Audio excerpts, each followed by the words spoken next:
தண்ணீர் கதையை கருப்பொருள் குன்றாமல் சுருக்கித் தருக. முன்னுரை. இந்திராவின் குடும்பம். ரயில் தண்ணீர்.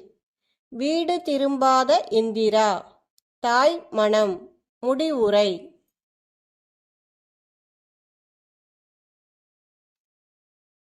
முன்னுரை. கந்தர்வன் அவர்கள் படைத்த சிறுகதைகளுள் ஒன்று தண்ணீர்.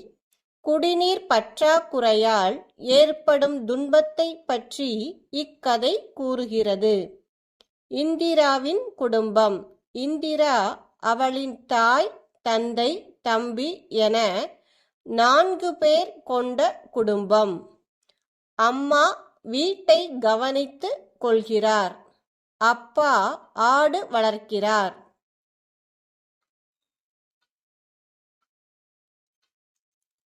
ரயில் தண்ணீர். இந்திராவின் ஊரில் நின்று செல்லும் ரயிலில் தண்ணீர் பிடித்து குடிநீராக பயன்படுத்துவது வழக்கமாக இருந்தது. ரயில் வருவதை பார்த்த இந்திரா குடத்தை எடுத்து இடுப்பில் வைத்துக்கொண்டு ரயில் நிலையத்திற்கு ஓடினாள். வீடு திரும்பாத இந்திரா. பயணிகள் இறங்கும் முன்பே இந்திரா குடத்துடன் பெட்டிக்குள் நுழைந்தாள். பேசின் குழாய் மூலம் தண்ணீரை பிடித்து குடத்தினுள் ஊற்றிக்கொண்டு இருந்தாள். பாதி குடம் கூட நிறையவில்லை. ரயிலின் ஊதல் ஒலி கேட்டது.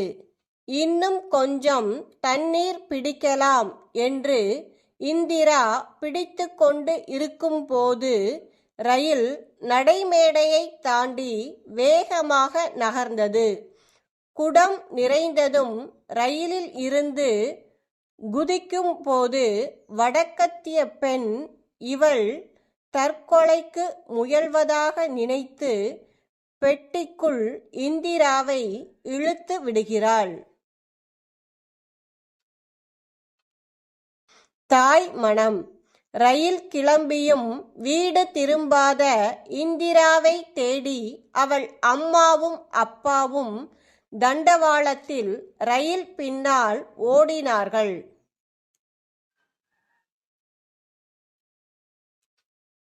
முடிவுரை.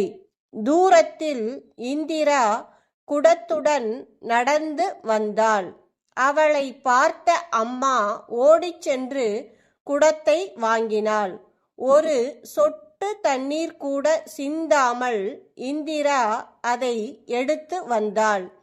இத்தனை தூரத்திற்கும் இதையுமா சுமந்து வரணுமா என்று அப்பா கேட்டவுடன், நாளை வரை குடிக்க தண்ணீருக்கு எங்கே போகிறது என்று கேட்டாள் இந்திரா.